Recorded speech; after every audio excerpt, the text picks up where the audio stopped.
The greatest years a nation could ever hope for. You've emerged from a world war as the ultimate victor. Forget a crisis. The economy is booming. Production is through the roof. The stock market is soaring, and demand is higher than ever. But how does this dreamlike state turn into the worst-case scenario in just a single day?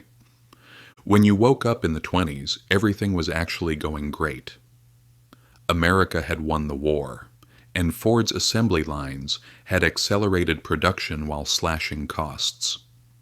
Technological breakthroughs were happening. Appliances like refrigerators and radios were entering middle-class homes for the first time.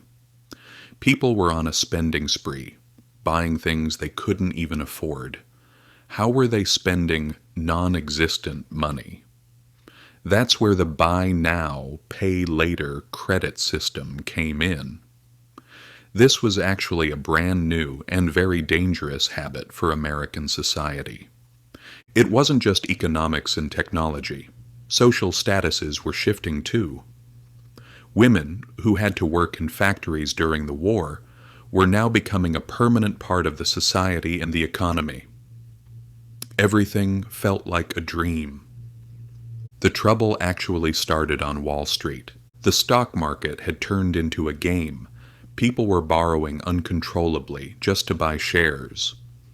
You have $10. The bank says, "Come, let me give you $90 so you can buy this stock.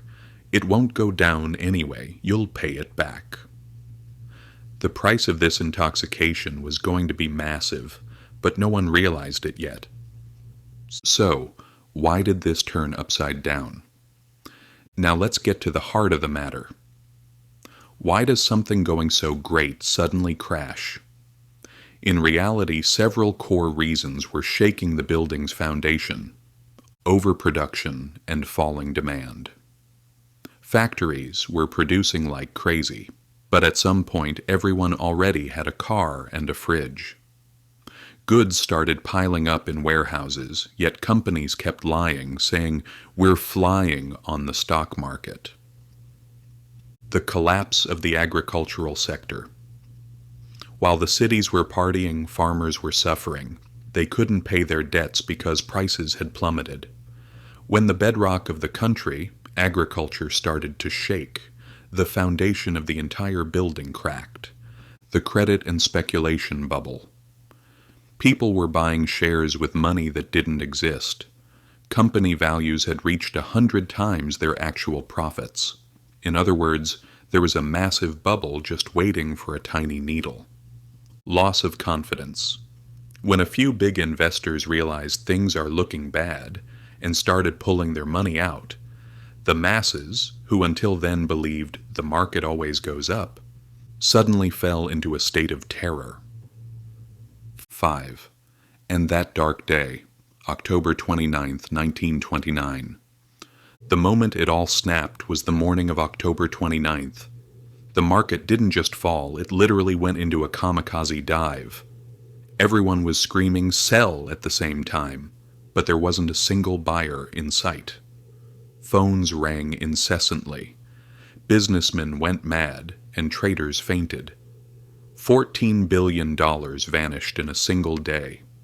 In today's money, that's more than $200 billion, a figure most of us can't even imagine. Then the banks collapsed. Everyone rushed to the banks, but there wasn't even the name of money inside. It turned out those marble-floored, massive institutions were hollow. Savings were gone. Money evaporated. By now the children who had a few cents in their piggy banks at home could have been the richest people in the country. The real face of misery, bread lines in the Dust Bowl. By 1931, the flashy life was completely over.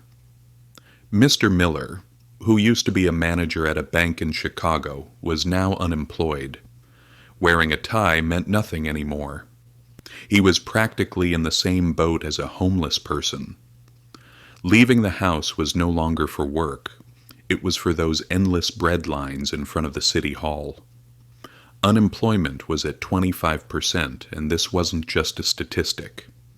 It meant the neighborhood grocer, the baker, and even the formerly wealthy were all sipping the same watery soup. The chimneys of the massive factories in Detroit stopped smoking, replaced by a deep silence. People built makeshift villages out of scrap and cardboard right next to Manhattan.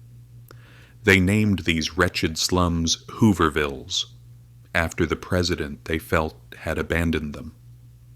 The newspapers they covered themselves with to stay warm at night became known as Hoover blankets.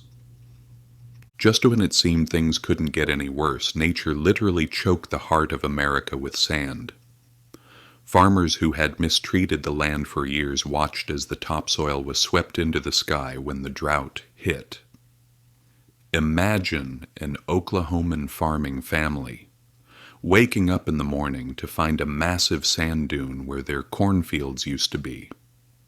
When black Sunday storms covered the sky like a curtain, people tried to find their way.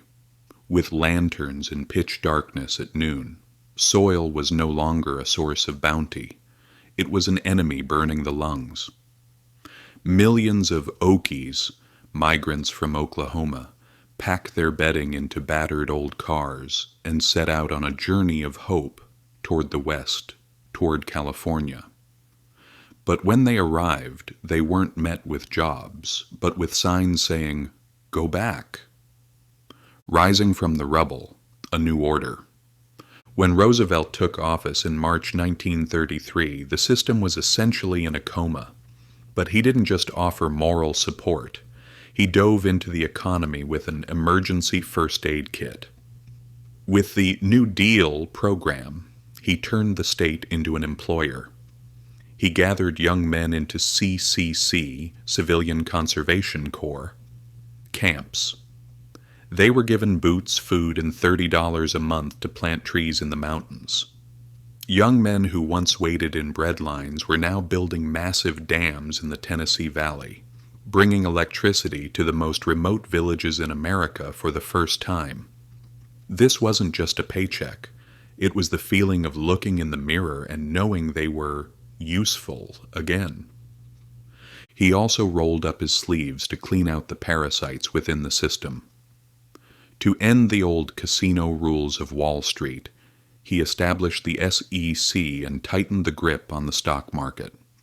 To prevent your money in the bank from evaporating one morning, he introduced FDIC insurance, basically saying, "The state is behind you, your money is with me, even if the bank fails."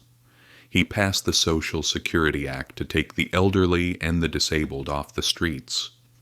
These moves weren't just about oiling a broken machine.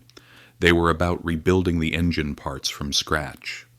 America was severely battered during that decade, but that pain was the birth pangs of the modern world we know today.